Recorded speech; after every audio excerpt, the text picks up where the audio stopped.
We are being live streamed. Okay, just got some. Okay, Kevin, you're up. All right, I'd like to call the board meeting. Today is, what is today? The 14th of December. The time is 1 p.m.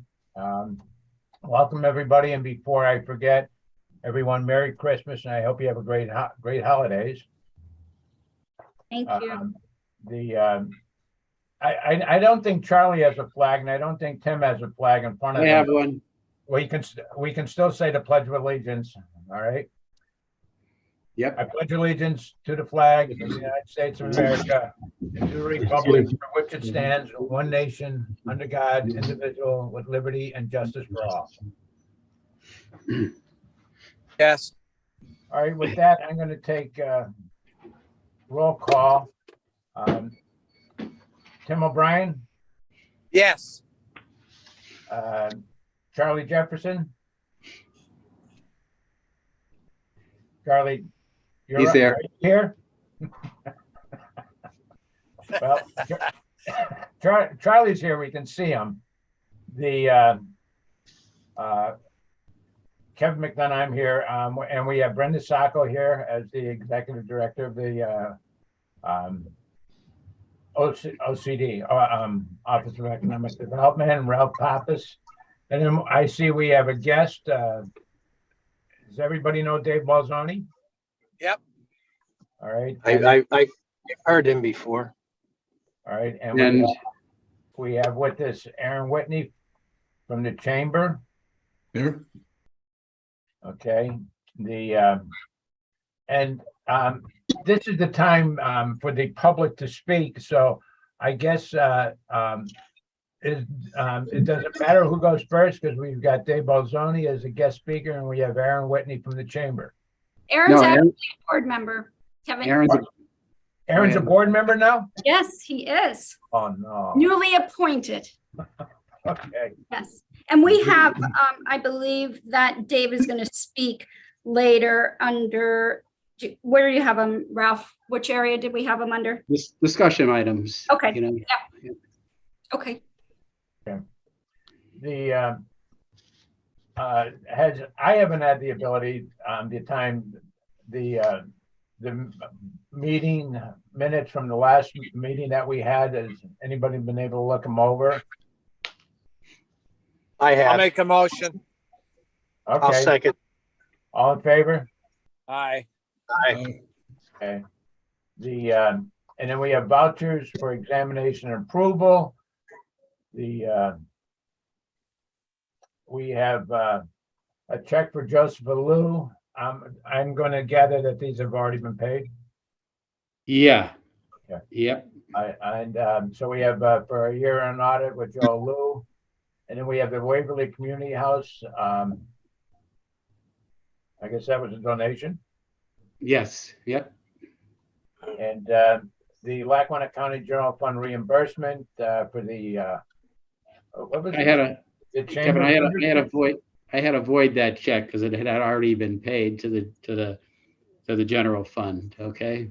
So all right. What was the reasoning for that? well, it had already been paid and I made the check out again. Okay. So I had to void that check. So Right. Thank you.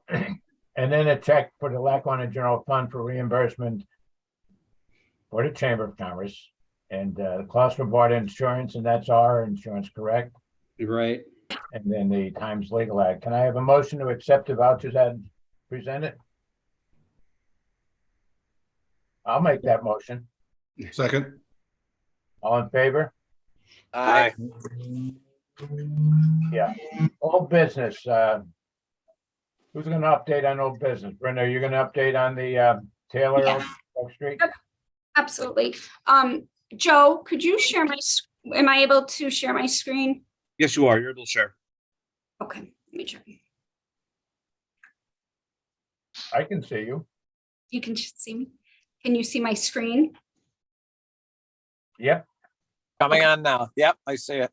Okay, good. So do you see Oak Street with where my cursor is with that property that is vacant and clearly blighted and deteriorated? Yep. So Okay. that is pre our TIF on Oak Street. This is in the making. There's a few more buildings up, but this up here is the Oak Senior Apartments. These are the townhomes that were built. We provided the infrastructure through the TIF. There's some more townhomes here, and then they're building apartments in this area over here for the next phase. This is what the townhomes look like. This is what the senior living looks like. And then that's just senior living. So right now, they have approximately 48 units, 24 townhomes, which rent for about $1,800 a month. They're 2 bedrooms, 1 bath with a half bath, 24 duplexes that are $2,000 a month, 2 bedroom, 2 full bath. They're actually building a community building, which is going to be completed in March, that has a full gym, a kitchen, a party room, and an outdoor patio. And then in 2023, they're going to be building a 3-story, 36-unit apartment style building. So they've completed a lot of their development. In 24, they may be building another 36 3-story unit. They have completed the construction piece of the TIF, the majority of it. They have actually paid off their TIF loan at FNCB Bank. They are looking for us as an authority to approve them for the self-financing for the remaining piece through 2032. So we had a meeting, Katie Gallagher, Don Frederickson, Ralph, and myself with Taylor. When we had a meeting, they're going to provide us with all of the information regarding how they would like to look at the self-financing. For us to approve, we'd have to have an agreement in place, and then we'd have to determine at what rate we would allow. They were actually recommending they would like it at 7%, but we can look at that when we get all of the information. So when we get everything, I will share with the board, and then we can make the decision to approve the self-financing or not. I think we can see that clearly the project's on its way and the construction has happened. So I'm in favor of doing the self-financing as long as all the documents are in order and the board approves. So Brenda, it's Tim. I just have a question. So they paid off the other TIF related loans? They did, and they actually had 3 loans that then they had consolidated into 2 at FNCB. They paid them off in November. And then FNCB had done a loan to Taylor One directly that was not through our board for $700 and some thousand to finish the construction. So they also paid that off away from us. They one of their partners, I guess, is part of a bank in New Jersey. They took a loan for more than just the TIF with that bank. We're also looking to see those documents. And then they're self-financing the rest. So when you mean self-financing, does that mean some or all the partners are putting up their own money? They're lending the money to the entity, and Yes. they want to get payments based upon maybe a tax-free deal. Is that why they're doing this? Yeah. And what we would do, instead of sending the money to FNCB to pay off the debt, we would be collecting the taxes from the taxing bodies and sending it to Taylor One LLC. Tim, So let me- is that type of transaction allowed under IRS? I don't know the answer.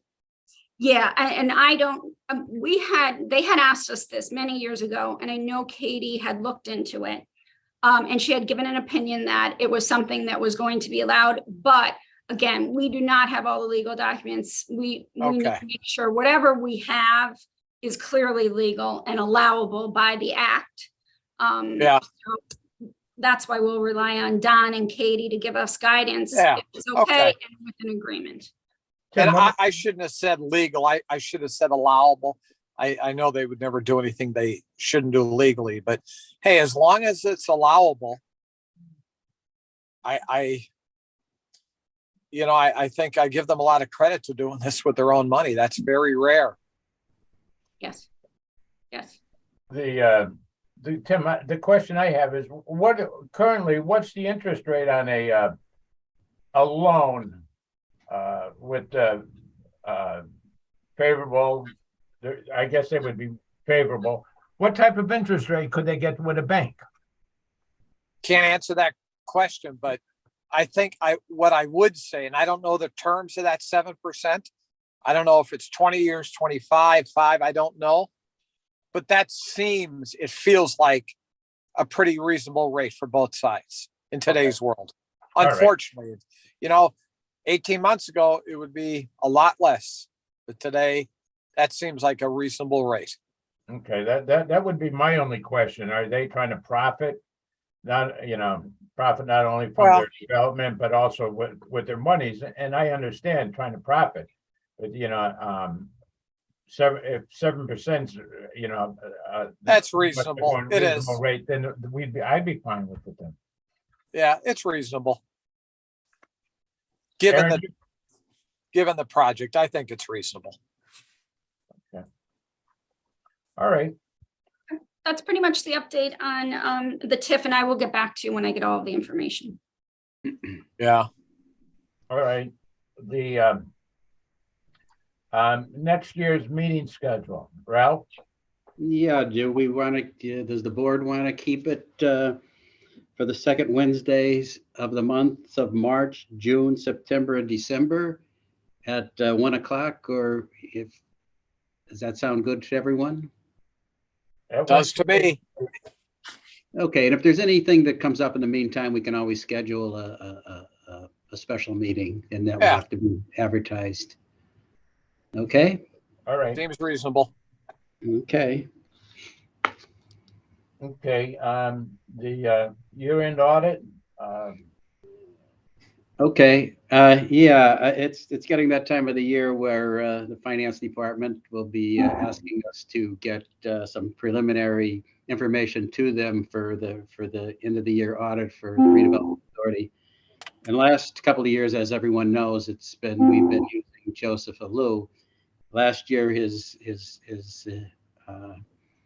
and I believe so far to date, everybody's been happy with Joe, but I will get a price from him for the 2022 year-end audit, and I will email it to the board. But if anybody has any other suggestions, we're here. Well, I think we've looked at other entities We have. We've negotiated with Joe, and he's been of good faith. Joe's an excellent accountant. Yeah, his price is way below market. So I'm all in favor of keeping Joe. Yep. Okay. And I'll second that. I agree. Okay, when I get his price, I'll just send it to everybody and let them know. Okay. Well, tell them we've got our eyes open. Yep.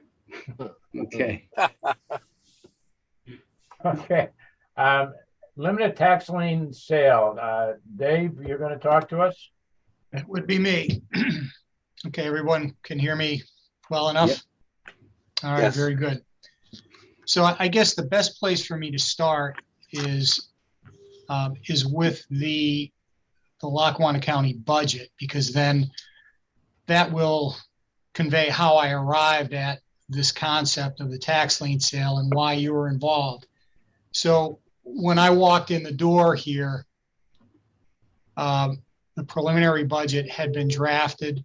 The county was faced with an $8 million operating deficit for 2023.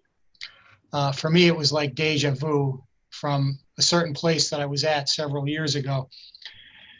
So we really had maybe about a month in order to craft a solution to close that budget gap. So there were a number of initiatives that we had undertook in order to generate revenue in order to close that gap. Two of them were related to the county's healthcare plan. Two of them were reimbursements for programs, including grants that the county was involved in. there were a number of revenue adjustments that we had undertaken and expense adjustments also to the preliminary draft. We still hadn't closed the gap. So what I had come up with was the use of the tax lien sale in order to close the gap. Very familiar with the concept because I had seen it used frequently enough during my banking years, but I had also employed that concept when I was with the city of Scranton. The easiest way for me to describe it is just to read exactly what it is, and I'll explain how this information came about and the third party that would be involved in this transaction other than the redevelopment authority. A taxing entity, which in this case would be Lackawanna County, would sell its delinquent real estate tax claims to a public entity. The public entity, in this case, would be the redevelopment authority, could also be a land bank or any other type of public entity, which acts as a conduit purchaser. The purchaser then borrows funds from a bank in order to purchase delinquent real estate tax claims from the county. It's as basic as that. The taxing authority, in this case, Lackawanna County, would continue to maintain its current collection system. The existing delinquent tax collector, in this case, the Tax Claim Bureau for Lackawanna County, would collect the taxes as they're required to do.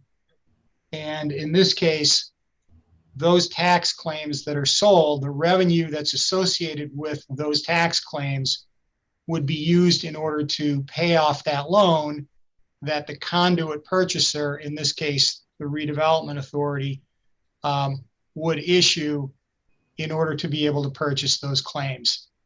So I've seen it done a number of times, generally by school districts, Scranton School District, Old Ford School District, Pittston Area School District.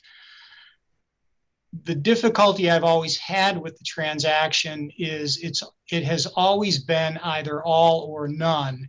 And I don't like that structure because when you sell all of your delinquent tax claims, you're basically handing over that revenue that you would receive for that budget year in order to basically pre-fund the collection of that revenue. And basically with the information that was provided, the tax lien program renews annually. And the difficulty is that there are costs involved if it renews annually. And because you never really fund that deficit in entirety, you wind up continuing to roll it over year after year. I don't like that. I never liked that concept. When I transacted it in Scranton, we did what I would call a limited tax lien sale. So we wound up retaining the initial year of delinquency and sold off the remaining years. So I still kept a stream of revenue in the budget for that following fiscal year.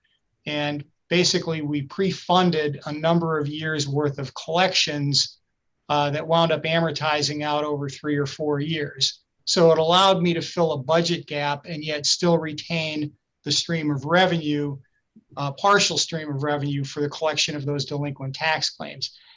It would be the same thing here. So the structure of the transaction that I crafted is relatively unique, but what we did was we created what would be considered a limited tax lien sale. So how this would work is the county would retain the first 2 years of those delinquent taxes, which is the lion's share of delinquent tax revenue that comes in, almost $7.5 million each year. We would sell, in this case, to the redevelopment authority, tax claims from year 3 on out. So I did a 5-year history of what those collections are, and they average $396,000 a year. So if we sold off year 3 and beyond, there's a value that's associated with those tax claims. So in working with the third party, which is Municipal Revenue Services, and I'll explain their role in a minute, based on the valuation of those tax claims, there would be a loan advance of 1.623 million. Net of fees, the county would secure 1.501 million, which is exactly what we need to plug that budget gap. So what would happen is, going forward in 2023, we would close the transaction in January. And the tax claims, the delinquent taxes that would be collected, the county would retain year 1 and 2. So the Tax Claim Bureau, as it does right now, would collect those delinquent taxes. They would go into the county's general fund.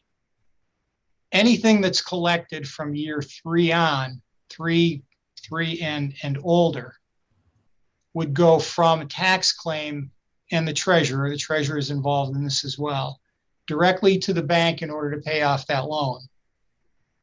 The loan would probably amortize over 5 or 6 years. So we're going to set a relatively conservative annual payment. It's probably going to be monthly interest with annual principal and interest later in the year, probably December. So anything above whatever that amortized requirement is would go into a reserve fund. And we expect, based on the collections, that the loan should be paid off in 4 to 5 years.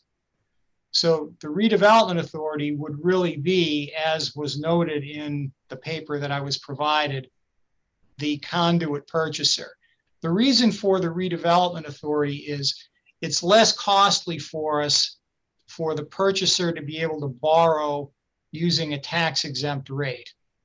So this way the amortization is a little bit lower. There are less funds that are needed in order to repay the loan, as opposed to using a taxable purchaser. The firm that has been involved in these transactions for years is known as Municipal Revenue Services. They've been around for some time. I've worked with them in the past. I worked with them in the city of Scranton.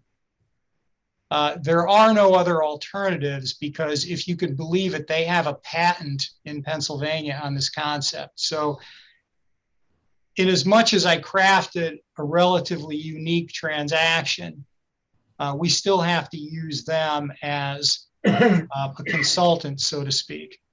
And they would take a fee off of this. And that's the difference between the 1.623 million that would be borrowed and the 1.501 million that we would take at closing. So all of this had been presented to the county commissioners. They had agreed with the concept. It's not considered a debt transaction from the county's perspective, so there are no debt proceedings we have to go through. The revenue historically would pretty easily satisfy the annual amortization requirements on that loan. So in this case, the redevelopment authority would generally be a pass-through. So the redevelopment authority would borrow the money. Those dollars from tax claim would go directly to the bank in order to repay the loan. And we expect it would fully amortize out probably within 4 to 5 years or sooner, depending upon collections. Now, there's only 2 banks that are familiar with this concept that have actually worked on these transactions previously. 2 that I'd be relatively comfortable in working with. One of them is Tim's Bank, Fidelity Bank, and the other is M&T. My preference, of course, since Tim is on the board, would be to use Fidelity Bank because you'd have direct oversight, the redevelopment authority, on the intricacies of this transaction. So we would hope to be able to get this completed in January. There would be documentation that would be provided that would go to both the county solicitor, would also go to the tax claim solicitor and the redevelopment authority solicitor. I've already gone through a review of some of the basic documents the agreement of sale and resolutions. There were a couple minor changes that I recommended to them. When I get those back, then we would look at distributing that information to each of the solicitors that are associated with each of the parties that would be involved. Questions? My question is, we get 3 and older, okay? And they stay on the books until God knows when. Doesn't the Tax Claim Bureau have like people that are on there for 10+ years? Wait, I didn't hear part of that. We get the 3 or older. Right, correct. Inclusive, okay, I would get it.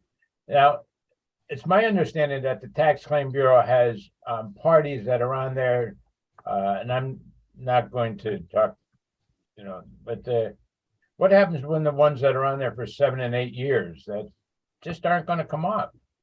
Well, correct. And let's face it, 3 and beyond is not the cream of the crop, okay? So, but we were looking at is how does that perform historically? Because there's always revenue that's associated with delinquencies, delinquent tax claims from year 3 and beyond. So we went back to 2017 and looked at the revenue that comes in each year from those delinquencies, good and bad. And again, there certainly are changes in what that portfolio looks like. But for me, it's what has been the revenue performance on those delinquencies. So in 2017, the revenue was $324,000, 2018, $353,000, 2019, $418,000, 2020, $482,000, 2021, $403,000. So there's some consistency in a generation of that revenue, even though those certainly aren't the best tax claims to secure. But that was the key for me. We didn't want to go through a more expanded tax claim sale because the 7.4 million that we get from years 1 and 2 are important to support the revenue base in the general fund. And yet, because of the performance of years 3 on out, based on how we would amortize this loan, there's more than enough revenue that comes in each year from those tax claims in order to offset the amortization requirements on that loan. Okay. And what you're saying about the Fidelity Bank, I'm all in favor of Fidelity Bank, and for not the simple reason that they're a local bank. They're based here, where M&T is out in New York. Agreed. Right. And that's generally how I felt about it as well. If you just look at it from a perspective of involvement, Fidelity has a much greater presence in Lackawanna County than M&T does. M&T has 1 branch office in Lackawanna County, and that's in Old Forge. So, the fact that both banks have dedicated government finance divisions, I think make either one of them eligible. But the fact that Fidelity Bank is right here makes the transaction an awful lot easier to go through and makes the communication much more efficient. Have you been in talks with Fidelity Bank? I have with their government finance person. Yes. All right. All right. So, I would Dave. just like to say, it's Tim. I obviously have to abstain from any voting on here, but we have done, and I don't even want to say too much, but these type of transactions, the way Dave is doing it, makes sense for everybody. And the deals that I have done in the past personally, I think they're probably end up paying off much sooner than 5 or 6 years. Because sometimes you get a building that's really delinquent taxes, people are forced to sell, and all of a sudden you get a windfall of tax revenue that frankly you didn't expect. That's what I've seen in my world anyway. Oh, So But Dave, again, I please note that I abstain completely from any decisions on this. Okay. that's understandable, Tim. Okay. I have had dealings with Fidelity and another authority that I'm on the board with, and they've treated us more than fair over the years, and they were very competitive in their numbers, so I'm all right with that one. Dave, couple of questions. So Sure. just the short summary here is basically what you're suggesting is that the redevelopment authority, although it's not this way, but in effect, the redevelopment authority is borrowing the money secured by the tax revenue that's coming in. Is that basically what this is? That's exactly what it is. Correct. So I don't want to be the negative person in the room, but what happens if in the event that tax revenue is not adequate to cover the amortization? Well, that was the point of doing the historical analysis, because you want to set the amortization much lower than what those averages are of what revenue has been collected annually. Because then what would happen is anything that would exceed whatever that payment amount would be would be put into a reserve account with, in this case, Fidelity Bank, that can be used to offset future payments in case there was a deficiency in tax collections in any of the following years. But again, based on the performance of what that delinquent tax claim revenue is, the revenue should pretty easily be available to offset whatever that amortization requirement would be. Now, in terms of, go ahead. Go ahead. I was going to say, is there a pre-funded reserve that's contemplated? There is, correct. Right. And the pre-funded reserve would mostly be to cover interest payments prior to the actual receipt of those revenues. So if we transact this in January of next year, we're going to have a lag period of time before those revenues start coming in. So if we do monthly interest and annual principal, we're going to need to set up reserves so that we'd be able to cover those initial interest payments. And the reason we set up principal at the end of the year is pretty obvious, because you've then gone through a full year of your collections to be able to accommodate whatever that principal requirement is. So to Kevin's point with respect to aging, is that trending up or down? Well, as I had pointed out, Charlie, just in reading off those 5 years worth of history, we were at around $325,000 in 2017, and the last 3 years, those collections have been over 400,000. We expect those collections to continue in that range. And again, we're looking at setting the payment amount at either 350,000 or under, so that we can build up sufficient reserves to either cover any deficiencies in future years, or what my expectation is to be able to accelerate the amortization of that loan to pay it off even sooner. So every dollar that gets collected from those tax claims winds up going into, and Tim, whether we set up a trust account, it would basically be a lockbox situation, Charlie, where those dollars go directly from the collector right to the bank and are applied exclusively to the balance of that loan. So none of those could be manipulated by the county at all.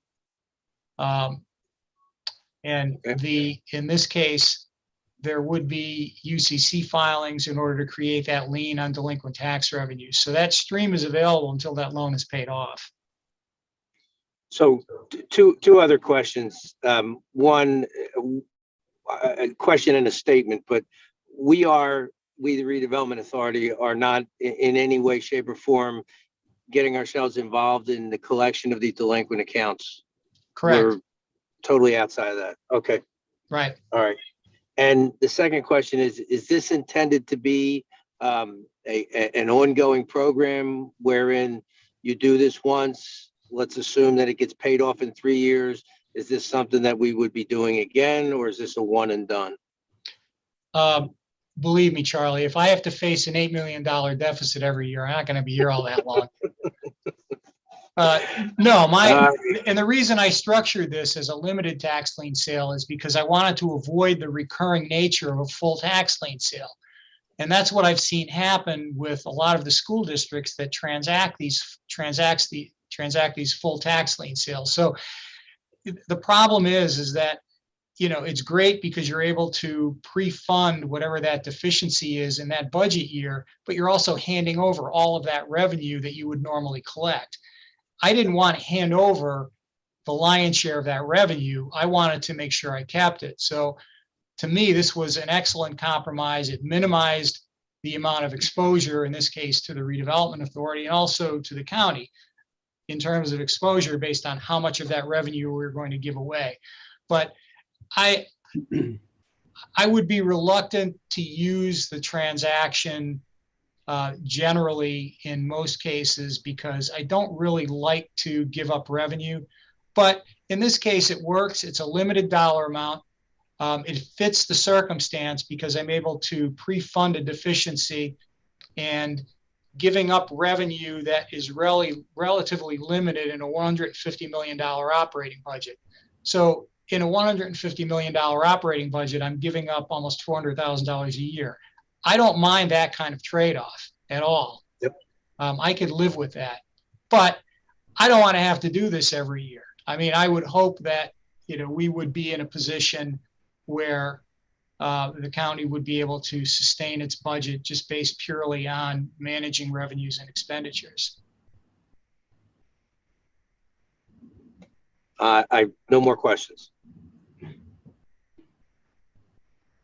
All right, what would be our next step then, Dave? Well, next step would be for me to assemble documents for your solicitor to review, as well as Joe Joyce and tax claim, and also the county solicitor. When the documents are reviewed, we at that point would look at trying to set a transaction or a closing date, which would be sometime in January, probably the latter part of January. Obviously, there's a resolution that would have to be adopted by both the county and the authority. So you would have a meeting sometime prior to whenever that scheduled closing would be in order to approve the resolution to have the transaction continue. This resolution would be penned by the county, or would we need to get, well, Katie's going to be involved in this, correct? She is, correct. The documents are being prepared by MRS and the attorney that they use. So they would prepare the documentation. I would then channel it to each one of the solicitors to review. Any changes that any of the solicitors would request would then be forwarded to MRS and their counsel in order to execute any of those changes. One last question. Where is MRS located? Where are they based out of? Their offices are based in the Pittsburgh area. Okay. Yeah, and again, I've known them for a long time. I've worked on some of these transactions from a banking perspective myself. Of course, executed one when I was with the city of Scranton, which worked out very well. So it's a transaction that fits in certain circumstances. And in this case, the way I had wanted to structure it was agreed to by MRS. Normally, they like the full tax lien sale because they make more money off of it. But in this case, we only needed $1.5 million. It didn't make any sense for me to sell tax liens and take in $8 million when I needed $1.5 million. So, this was the way we structured the transaction. After a number of meetings with them, they agreed to it. So at this point, we're just looking at pursuing it. All right. Sorry. Go ahead, Charlie. I was going to say, is there a motion required on our behalf to consider this or to move forward or anything, or we just wait for the resolution? To answer your question, Charlie, I was going to say the same thing, and Katie's not here to answer that question. I I think as a board, we could make a motion to entertain this. I don't know if we need to go in a quorum and talk about it. Or are we as we have a quorum here, are we okay with this? Going along with the county on this? I'm okay with it. Well, we lost Tim. Well, Tim, we can't Yes, to even, abstain. can't even talk to Tim on this. Aaron, what's your position? Yeah, I'm fine with it. All right, so there's 3 of the 4 board members. I guess as long as we're okay with this, then, Dave, you do what you need to do and get the paperwork over to Katie. Okay, I'll do that. And again, what you're doing is really just affirming it conceptually today, because you've not seen any documents yet. No, that's, So, the actual formal approval would come with whatever documentation is being reviewed and also the approval of the resolution. all right. So Ralph, we would then need to call a special meeting sometime in January to address this. Right. Yep. Okay. Yep. And I can help coordinate with Dave on this and Katie and Ralph. Okay. All right, well, with that, action items, we have a resolution that needs approving. And it's resolution number 1135-22, approving amendment number 3 to the legal services contract. And I am going to look at that resolution right now. Does everybody want me to read this resolution or can we? I do not. I read it prior to the meeting. Okay, Aaron, do you have an opportunity to read it? I did read it prior to the meeting, yes. Okay, I'm the guilty one. It's pretty boring if you ask me. All right, the resolution, well, we are on TV, what is it, the live stream? Yeah. To the legal services contract with Attorney Catherine Gallagher, okay? And it looks as though she will be paid $1,000 a month, not to exceed $38,000.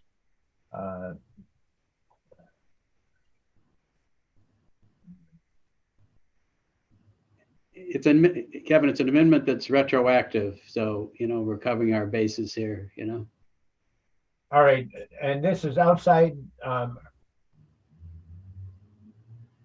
Actually, Kevin, the Economic Development Department covers the fee. Okay. All right, well, as you can see, it's adopted and approved the 11th day of December 14th. Uh-oh, no. Yeah, that's wrong. That's wrong. I have an extra. Well, with regards to the resolution, can I have a motion to approve the resolution as submitted? I'll make a motion to approve it. Second? And I'll second. All in favor? Aye. Aye. All right. Obviously, we'll make the date change. Yes, Yep. Ralph will do that. Yes. All right. Resolution number 1135-22 has been approved and moved forward. How about open discussion? Do we have anything to talk about? Very quiet. I do not. You're quiet. It's a short December. That's what I have to talk about. I just realized there's one shopping weekend between now and Christmas. And you didn't buy anything yet. I bought a couple things, but not enough. I'm way behind that benchmark. Okay, everyone, as I said to everyone earlier, Merry Christmas, enjoy your holiday season.